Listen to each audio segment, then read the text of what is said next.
ಅಂತ ಎಂಥ ಕಾಲ ಬಂದೈತಿಪ್ಪ ಅಂದರೆ ಕೋರ್ಟ್ನ್ಯಾಗ ಆದೇಶ ಆಗೈತಿ ಅಂತ ನಾವು ಕೋರ್ಟ್ನ ಆದೇಶಕ್ಕೂ ತಲೆಬಾಗ್ತೀವಿ ಇಲ್ಲ ಅನ್ನಂಗಿಲ್ಲ. ಈ ಮಗುವಿನ ರೂಪಾರ ನೋಡಿ ಮನುಷ್ಯತ್ವ ಅನ್ನೋದು ಇಟ್ಟುಕೊಂಡು ಒಂದು 4 ದಿನ ಈ ರೈತಿಗೆ ಕಾಲಾವಕಾಶ ಕೊಟ್ಟ ಫೈನಾನ್ಸ್ ಅವರು ಹೋಗಿದ್ರೆ ಅವ್ರಿಗೆ ಸ್ವಾಗತ ಮಾಡ್ತಿದ್ದೀವಿ. ದಯವಿಟ್ಟು ನಮ್ಮ ರಾಜ್ಯ ಸರ್ಕಾರಕ್ಕೆ ಏನಾರ ಮಾನ ಮರ್ಯಾದೆ ಇದ್ರೆ ಇಂಥ ರೈತರ ಸಾಲ ಮನ್ನಾ ಮಾಡ್ಬೇಕಂತೇಳಿ ಅವ್ರಿಗೆ ಮನವಿ ಮಾಡ್ಕೋತೀನಿ ನಾನು. ಇಲ್ಲದೇ ಇದ್ರೆ ಮುಂದಿನ ದಿನಮಾನದೊಳಗೆ ಉಗ್ರದ ಹೋರಾಟ ಮಾಡ್ಬೇಕಾಗೈತಿ. ನಾಳೆ ನಾವು ತಹಶೀಲ್ದಾರ್ ಆಫೀಸ್ ಮುತ್ತಿಗೆ ಹಾಕುವಂಥ ಕೆಲಸ ಮಾಡ್ತೀವಿ.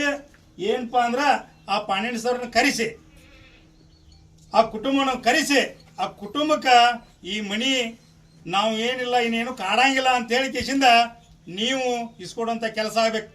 ಏನಾರು ನೀವು ತಹಶೀಲ್ದಾರ್ ಸಾಹೇಬ್ರ ಇಲ್ಲಿ ಬಂದ ಕೇಸಿಂದ ಅಣ್ಣನ ಮನೆಯಾಗೋ ತಮ್ಮನ ಮನೆಯಾಗೋ ಇಳಿಸಿ ಹೋಗುವಂಥದ್ದು ಬೇಡ. ಅವ್ರು ತೊಗೊಂಡಿದ್ದೇನೆ ಈ ಸಾಲ ತೊಗೊಂಡಿದ್ದೇನೆ ಈ ದೇಶಕ್ಕೆ ಅನ್ನ ಕೊಡ್ಬೇಕಂತೇಳಿ ತೊಗೊಂಡ್ ಕೇಸಿಂದ ಅವರೇನ ಹಾಳು ಮಾಡ್ಬೇಕಂತ ಮಾಡಿಲ್ಲ. ಬೀದಿ ಮೇಲೆ ಕುಣಿಸೋ ಹೈನುಗಾರಿಕೆ ಸಾಲ ಯಾವ್ದಕ್ಕೆ ಕೊಟ್ಟದ್ರಿ? ಇಡೀ ದೇಶಕ್ಕೆ ಹಾಲು ಹೆಚ್ಚಾಗ್ಲತ್ ಕೊಟ್ಟದ್ರಿ.